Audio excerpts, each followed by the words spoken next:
उरखुल district हुनफुन village अमसुंग हुंदुंग थवाईजाव village अनीगी खना चैनबा थौदोक अमदा हौजिक फाउबदा विलेज की खुंजा अनी सीग्रे अमसुंग मणिपुर राइफल की पर्सनल अमा सीरे हैबा पाउ ताबदा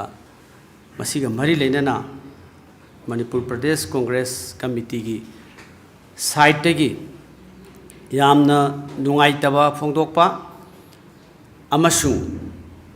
थौदोक असी यामना पेनफुल लोइबा यामना थमोय सोकपा अदगी यामना अवाबा फोंदोकपा सिगा मरी लेना थमजरी ngasi numit asi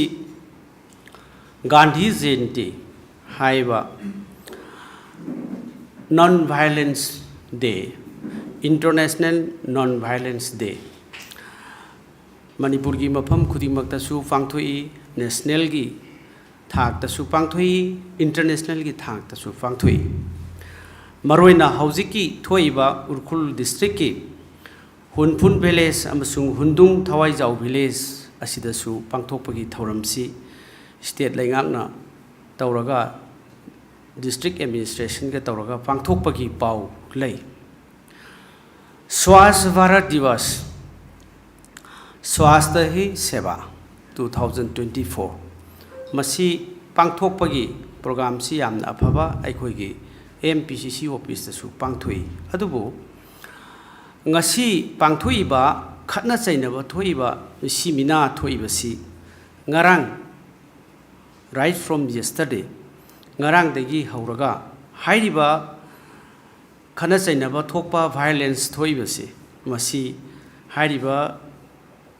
swas bharat divase masi pangthokpa yani yaroi haibasi complaint leiba aduga district administration da complaint leiba aduga masigi land disputes masi court asu leiba aduna masigi social service akhoi national cleanliness day masigi asugumba afaba program se pangthokpasi masida akhoi ki violence tholakpasi masi yamna nungaite aina hanbada leiriba hunfun village ki khunja sing hundung thawaijaw village ki khunja sing punamakta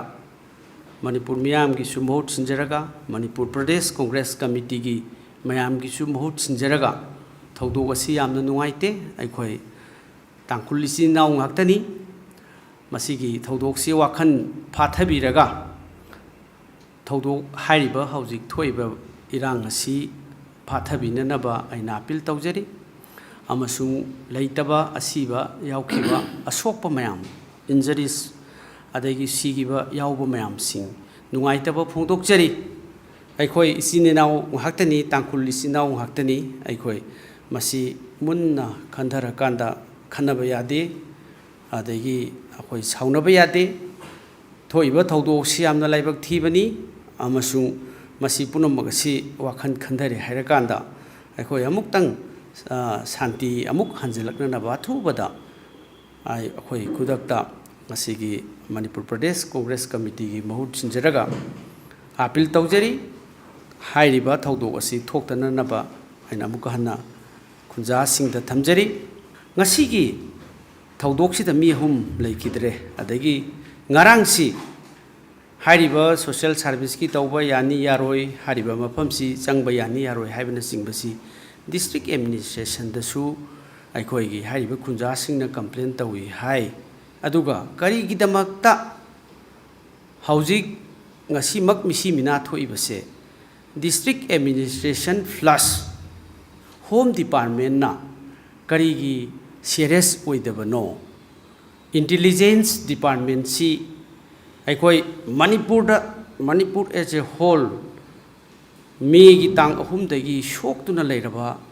adagi bifung khudimaki awaba saithing kaya leiriba तंजा असिदा अमुकसु खुदक्ता हेक्ता accident नमा दौना थोकपसु नतबा ngarangdagi information intelligence की पाउसी करीगी लेतबनो why the failure is there ꯀꯔꯤꯒꯤ ꯑꯁꯤꯒꯨꯝꯕ ꯏꯟꯇꯦꯂꯤꯖꯦꯟꯁꯀꯤ ꯐꯦꯂꯔꯁꯤ ꯂꯩꯍꯟꯕꯅꯣ ꯉꯁꯤꯒꯤ ꯃꯐꯝ ꯈꯨꯗꯤꯡꯃꯛꯇ ꯃꯤꯁꯤ ꯃꯤꯅꯥ ꯃꯤꯍꯥꯠ ꯃꯤꯄꯨꯟ ꯊꯣꯛꯄ ꯑꯗꯒꯤ ꯆꯤꯡꯒꯤ ꯖꯒꯥꯗ ꯚꯦꯂꯤꯒꯤ ꯖꯒꯥꯗ ꯅꯠꯇꯅ ꯆꯤꯡꯒꯤ ꯖꯒꯥꯗꯁꯨ ꯑꯦꯗꯃꯤꯅꯤꯁꯇ꯭ꯔꯦꯁꯟ ꯇꯧꯕ ꯉꯝꯗ꯭ꯔꯕ ꯏꯟꯇꯦꯂꯤꯖꯦꯟꯁ ꯐꯦꯜ ꯑꯣꯏꯕꯁꯤ ꯀꯔꯤꯒꯤꯅꯣ ꯍꯥꯏꯕꯁꯤ ꯁꯔꯀꯥꯔꯗ ꯊꯝꯃꯤ ꯁꯔꯀꯥꯔꯗ ꯍꯪꯉꯤ ꯂꯣꯏꯅꯅ ꯃꯁꯤ ꯑꯊꯨꯕ ꯃꯇꯝꯗ ꯑꯩꯈꯣꯏꯒꯤ ꯁꯦꯟꯇ꯭ꯔꯦꯜꯒꯤ ꯐꯣꯔꯁ ꯃꯌꯥꯝ ꯂꯩꯔꯤꯕꯁꯤꯡꯗꯁꯨ ꯂꯩꯔꯤꯕꯅꯤ ꯑꯗꯒꯤ ꯁ꯭ꯇꯦꯠꯀꯤ ꯐꯣꯔꯁ ꯂꯩꯔꯤꯕꯅꯤ ꯑꯗꯒꯤ ꯆꯤꯡꯗꯁꯨ ꯄꯦꯔꯥꯃꯤꯂꯤꯇꯔꯤ ꯐꯣꯔꯁꯦꯁ ꯃꯌꯥꯝ ꯂꯩꯔꯤꯕꯅꯤ ꯉꯔꯥꯡꯒꯤ ꯊꯧꯗꯣꯛꯇꯨꯗꯒꯤ ꯂꯩꯔꯤꯕ ꯍꯣꯝ ꯗꯤꯄꯥꯔꯠꯃꯦꯟꯠꯀ ꯗꯤꯁꯇ꯭ꯔꯤꯛ ꯑꯦꯗꯃꯤꯅꯤꯁꯇ꯭ꯔꯦꯁꯟꯒꯁꯤ ꯀꯔꯤ ꯇꯧ ꯂꯩꯕꯅꯣ ꯑꯗꯨꯒ ꯉꯁꯤꯅ ꯌꯥꯝꯅ ꯁꯥꯊꯤꯕ ꯃꯑꯣꯡꯗ ꯈꯨꯟ ꯑꯅꯤꯁꯤꯒꯤ ꯈꯠꯅ ꯆꯩꯅꯕ ꯊꯣꯛꯍꯟꯕꯁꯤꯕꯨ ꯀꯟꯇ꯭ꯔꯣꯜꯁꯤ ꯃꯇꯝ ꯆꯥꯅ ꯉꯝꯗꯕꯁꯤ ꯀꯔꯤꯒꯤꯅꯣ Swachh Bharat ꯗꯤꯋꯁ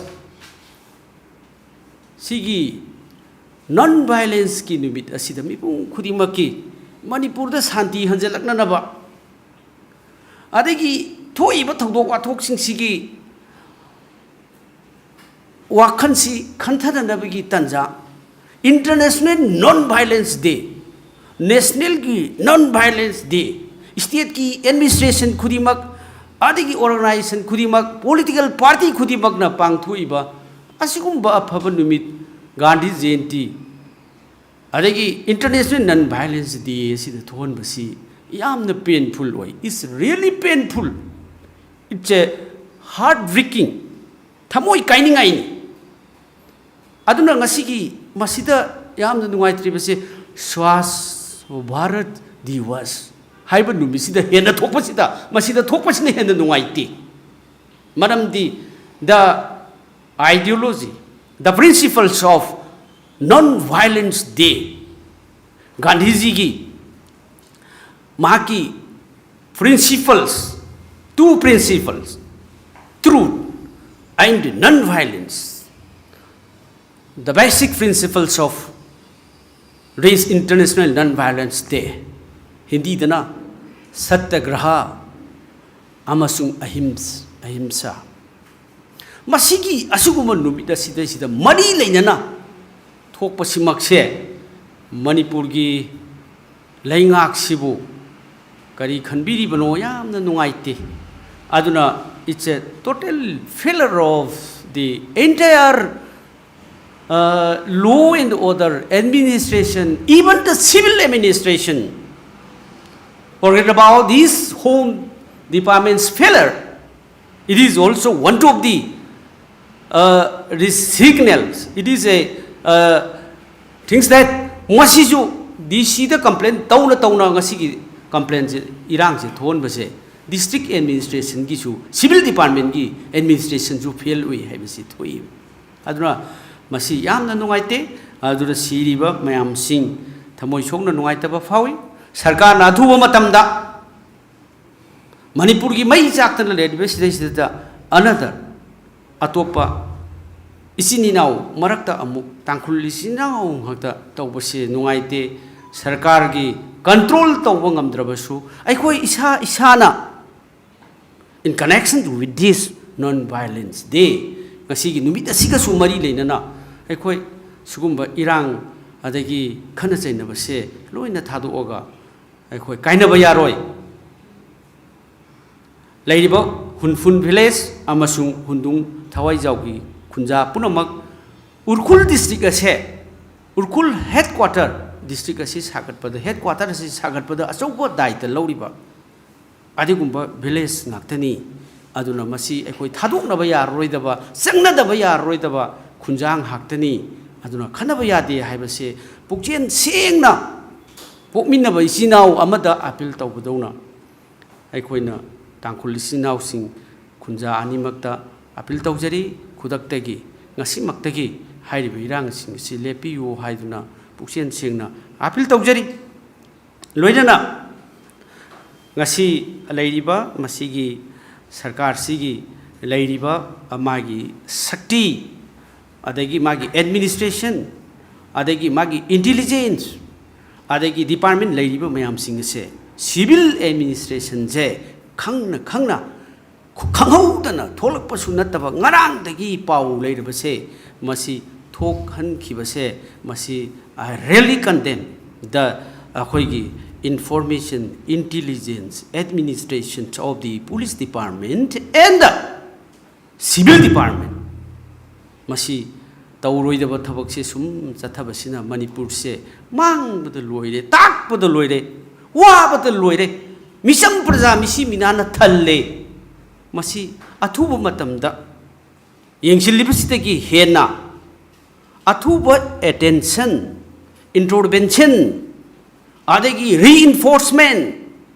masi tawbiyu haiduna sarkar da puksen sengna amukasu ai appeal tawjari. Thank you.